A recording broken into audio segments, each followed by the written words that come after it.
Vous êtes pour l'avortement, pourquoi? Pour le droit des femmes à faire ce qu'elles veulent de leur corps. Et puis les considérations religieuses n'auraient rien à voir concernant dans un pays où les femmes et les hommes ont le droit de faire ce qu'elles veulent de leur corps. Voilà, donc tout ce qui est considération religieuse ne devrait pas avoir à faire sur avoir de poids sur les décisions d'une loi dans un pays dans lequel on est. Point barre. Chacun fait ce qu'il veut de son corps. Mais bon, après, quand on prend les considérations religieuses, ça n'a rien à voir. Ça, c'est à la maison, chez vous, faites ce que vous voulez. Mais pour tout un chacun, voilà, on est en France. C'est le droit. Chacun a le droit de manifester pour quelles que soient ses convictions en France, peu importe. Mais bon, c'est les petits cathos qui sortent le dimanche soir pour dire non, ma fille, non. Dans la vie, il y a des femmes qui se font violer, qui sont des incestes, tout ça, et même qui n'ont pas envie d'avoir d'enfants parce qu'on s'est amusé une fois un soir. Et chacun fait ce qu'il veut de ses fesses et de son corps, surtout les femmes. Voilà. Tu seras amoureux de moi, j'espère. Après, s'il vous plaît. Parce que je suis contre ces lois de bioéthique qui... on pense beaucoup aux animaux en ce moment, mais pour tuer des enfants, ça ne leur pose pas de problème. Et moi, ça me scandalise. Notamment, on peut supprimer un enfant la veille de l'accouchement. Autant je trouve ça scandaleux. Je peux pas vous dire autrement. C'est un crime. Voilà. Et puis pour la PMA, GPA, un enfant il a besoin de son père et de sa mère. Allez, dernier appel. Malheureusement, quelquefois il y a des accidents et il n'y a pas de... Ils ont perdu leur père, ils ont perdu leur mère, mais ce sera c'est des accidents de la vie, ça.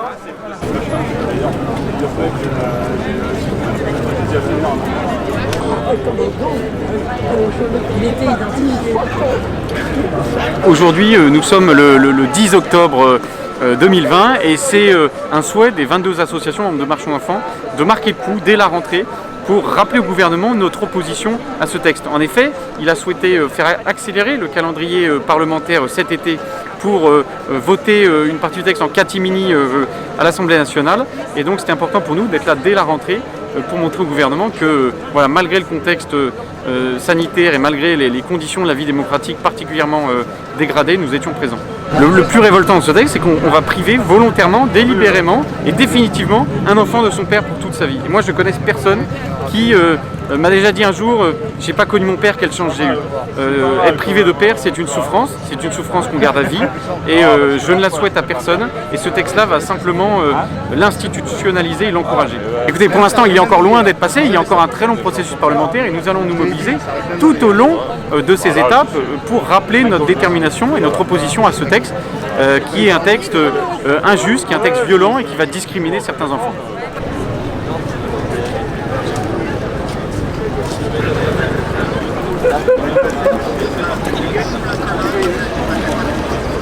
Alors aujourd'hui nous sommes là une nouvelle fois pour dénoncer les discriminations et les injustices qui sont dans ce projet de loi et qui sont à rebours des impératifs écologiques avec notamment toujours plus de procréation artificielle et qui va jusqu'à cautionner un droit à l'enfant. Avec cette PMA sans père, on bouleverse la filiation, on rend la paternité optionnelle et ça remet en cause les droits de l'enfant d'ailleurs. Et puis aller jusqu'à cautionner la fabrication d'enfants qui seraient privés complètement d'origine avec le double don de gamètes. Il y a un pas de plus qui a été franchi vers le marché de la procréation cet été avec un amendement qui a été voté pour permettre aux établissements lucratifs de collecter et de conserver les gamètes humains. Mais c'est aussi autour de la sélection des enfants avant la naissance qui serait accrue avec maintenant des sélectionnés sur des critères génétiques. Et on peut se demander qui passerait aujourd'hui au tamis de tous ces critères. Et puis enfin 2 lignes rouges qui ont été réintroduites en seconde lecture et qui mettent en danger l'intégrité de l'espèce humaine elle-même avec notamment la création d'embryons chimères homme-animal ou encore d'embryons génétiquement modifiés. Du coup, nous sommes là pour dire d'abord que la donne a changé, parce que la crise sanitaire aussi est passée par là et qui nous a montré que l'être humain est fragile et que les humains sont autant à protéger que la nature. D'autant plus que je dirais que ce projet de loi fait la passe sur 3 grandes urgences qui sont la véritable recherche sur l'infertilité, l'arrêt de l'engrenage eugéniste et puis le respect de l'intégrité de l'espace humain. Donc ce que nous demandons, c'est que le gouvernement, dans ces conditions, retire ce projet de loi, qu'il y ait une forme de stop, de pause. Et nous interpellons aussi bien sûr les sénateurs qui vont être en première ligne pour leur demander de s'opposer à ce texte. Parce que aujourd'hui, c'est eux qui ont vraiment la responsabilité, une responsabilité majeure vis-à-vis des générations futures. Il y a encore une seconde lecture et bien nous continuerons bien sûr toujours à nous battre pour l'intérêt des plus fragiles parce que c'est de cela qu'il est question. Eh bien, c'est toute cette fuite en avant de manipulation du vivant et sans que l'on s'en rende compte, c'est vraiment des injustices et des discriminations vis-à-vis des personnes les plus fragiles et notamment du droit des enfants.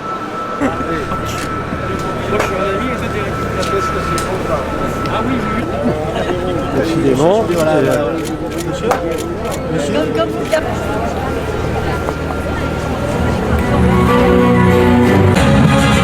Réduire le père à un spermatozoïde, ça je veux dire. Ensemble, non, monsieur Tourelle, les enfants ont bien droit d'accueillir. Nous, citoyens de France, nous déclarons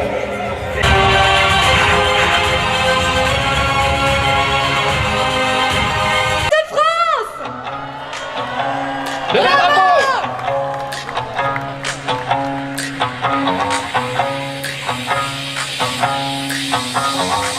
Il est toujours à l'agenda et avec des propositions ô combien néfastes pour la famille. Alors chers amis, aujourd'hui, nous ne nous trouvons pas n'importe où. Un lieu symbolique qui doit être le garant de la justice dans ce pays. De ce mépris de la paternité et de la maternité, de cet acharnement contre la famille. C'est pour cela que nous sommes là aujourd'hui. Est-ce que vous êtes d'accord ? PMA, GPA, on n'en veut pas. En France, l'humain ne se vend pas.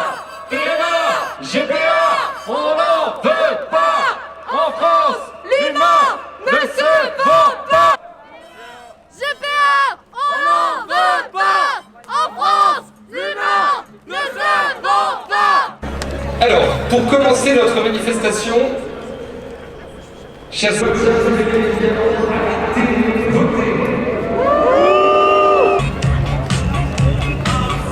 nous attendons Maître Grégoire Belmont qui va intervenir, il peut venir au pied du podium. PMA qui est risqué pour la santé des femmes. Je dois dire qu'il n'y a pas de plus à aider et en même temps leur faire comprendre que tout est fait pour les enfants.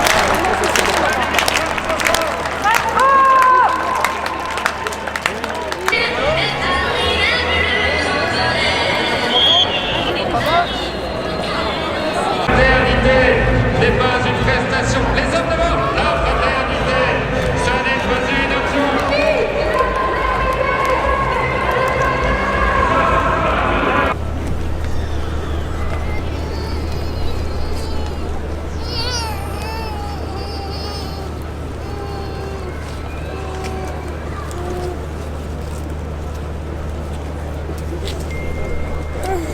Pour éviter un rassemblement très important, nous avons démultiplié les événements, d'où plus de 60 manifestations partout en France aujourd'hui. Donc moi j'arrive moi-même de Compiègne ce matin, puis je suis allée à Versailles, Paris maintenant, et je serai ensuite à Châlons en Champagne. Et alors bien sûr aussi, nous demandons à respecter, que soient respectées vraiment, même si on est dehors, que soient respectées les mesures sanitaires, que chacun porte un masque, que dans la mesure du possible, vraiment on fasse le maximum pour respecter les distances, etc. par sens de responsabilité, bien sûr, pour protéger les Français qui manifestent. Comme toujours, nous avons veillé à la sécurité du public, puisque cela permet à toutes les familles, à tous ceux qui le veulent, de venir. Et alors évidemment il y a des jauges, tout le monde ne peut pas accéder, c'est limité, mais il n'empêche, nous ne pouvons pas nous taire face à ce qui est en train de se passer. Sans cela, cela avancerait dans le plus complet silence et ça n'est pas envisageable que les Français ne sachent pas ce qu'on est en train de préparer pour les générations à venir. Et ce à quoi nous nous opposons, c'est la PMA sans motif médical, que ce soit pour le couple homme-femme, pour le couple de femmes, pour la femme seule. Pour le couple homme-femme, la PMA c'est un parcours difficile. Pourquoi est-ce que des couples hommes-femmes feraient une PMA? Eh bien je vais vous le dire, l'Assemblée nationale a déjà discuté, ça n'a pas été accepté pour le moment, mais a discuté de sélection sur la base du patrimoine génétique. Et on voit bien à travers cette PMA sans motif médical, alors il y a aussi la situation bien sûr des couples de femmes et des femmes seules, mais dans tous les cas, sans motif médical, ça veut dire qu'on nous emmène vers la procréation coûteuse qui rapporte beaucoup d'argent à un certain nombre d'acteurs, vers une procréation organisée par l'État et vers une procréation surtechnicisée, surmédicalisée et qui tendra évidemment au fil des étapes à aller vers un choix et vers non seulement je veux un enfant, coûte que coûte à tout prix, mais je veux un enfant parfait. Et c'est la perspective de ce projet de loi de bioéthique. Et j'entends parfois dire non, c'est pas parce qu'il y a la PMA sans père qu'il y aura la gestation pour autrui, je ne l'ai pas évoqué, mais malheureusement la PMA elle avait un encadrement et maintenant on veut supprimer l'encadrement. Alors qu'on avait dit que toujours la PMA ce serait sur motif médical, là on envisage de retirer tout motif médical. Et aujourd'hui, on dit qu'il n'y aura pas la GPA, mais bien sûr qu'à la prochaine révision de la loi de bioéthique, si les couples de femmes ou les femmes seules ont la PMA, eh bien, à la prochaine révision de la loi de bioéthique, ce sera la GPA pour les couples d'hommes et les hommes seuls, et pour les couples hommes-femmes, ce qui est tout aussi scandaleux. Et par conséquent, ce projet de loi de bioéthique, il est fondamental d'alerter, de prévenir et d'agir pour qu'il soit retiré. Il doit être retiré, il doit être très largement réécrit. Il y a quelques mesures qui sont positives, malheureusement très peu. Il y a la levée de l'anonymat du don de gamètes, mais la plupart des mesures sur le plan du respect de l'enfant, du respect de l'intégrité de l'être humain, ces mesures sont catastrophiques. On n'est pas là pour avoir une science en France qui demain sera celle des apprentis sorciers. Nous ne voulons pas de cela. Ici, cette organisation et cet événement de Marche aux enfants, il est focalisé sur le projet de loi de bioéthique. Et dans le projet de loi de bioéthique, et en effet, il y a aussi une mesure qui concerne l'interruption médicale de grossesse, qui en principe concerne les grossesses dans lesquelles on découvre qu'il y a un enfant, que l'enfant est atteint d'une maladie d'une particulière gravité ou la santé de la mère est en danger. Et dans le projet de loi, il est question de l'IMG, donc c'est jusqu'à 9 mois de grossesse, l'interruption médicale de grossesse, il est question de l'autoriser sur la base d'une détresse psychosociale, c'est-à-dire une notion qui est absolument floue, qui est complètement subjective et qui en fait revient à supprimer en réalité tout délai légal à l'avortement. C'est une évidence. C'est envisagé d'une manière très hypocrite. On peut toujours se dire en détresse psychosociale, on peut toujours décréter que quelqu'un est en détresse psychosociale, c'est parfaitement flou et subjectif. Et c'est pour ça que cela revient à autoriser l'IVG jusqu'à 9 mois. Or, il est clair que avorter d'un enfant sain à 6 mois, à 7 mois, à 8, à 9 mois, ça n'est pas ça qui peut résoudre une éventuelle détresse psychosociale parce que, évidemment, c'est un acte extrêmement impressionnant. Et d'ailleurs, le syndicat national des gynécologues obstétriciens et le professeur Israël Nizan se sont déclarés opposés parce que même pour le corps médical, ce serait infiniment difficile à mettre en œuvre. Et bien sûr, nous nous opposons aussi à cette mesure de l'IMG sur la base d'une détresse psychosociale. Michel Onfray, le philosophe, qualifiait cela tout simplement d'infanticide. Et je pense que notre société qui est si fracturée, si divisée, qui souffre d'une certaine forme de violence sociale, notre société pour trouver de l'unité mais aussi de l'apaisement et de la paix eh bien, ne peut pas rentrer dans de telles, enfin accepter, légaliser de telles mesures. Nous appelons vraiment à la fraternité, au respect des uns et des autres, à l'unité, au respect de la paternité et de la maternité. Il est faux de dire qu'un père n'a pas d'importance, qu'on peut l'effacer volontairement. Il est faux de dire que la maternité, elle peut être sur contrat. Dans la maternité, c'est un lien naturel ou un lien adoptif. Quand un enfant a perdu ses parents, la maternité c'est un événement immense et on ne peut pas décréter une maternité sur contrat avec une deuxième mère qui serait la commère de la mère de l'enfant. Ça c'est la confusion et on parle beaucoup aujourd'hui de la perte des repères, des difficultés de la société et des jeunes. Et bien voilà comment malheureusement casser encore les repères des enfants, des jeunes et de la société, c'est en envisageant de telles mesures. Et pour toutes ces raisons que j'ai développées bien sûr longuement, nous nous opposons très fermement à ce projet de loi dont nous demandons le retrait en vue d'une réécriture en profondeur.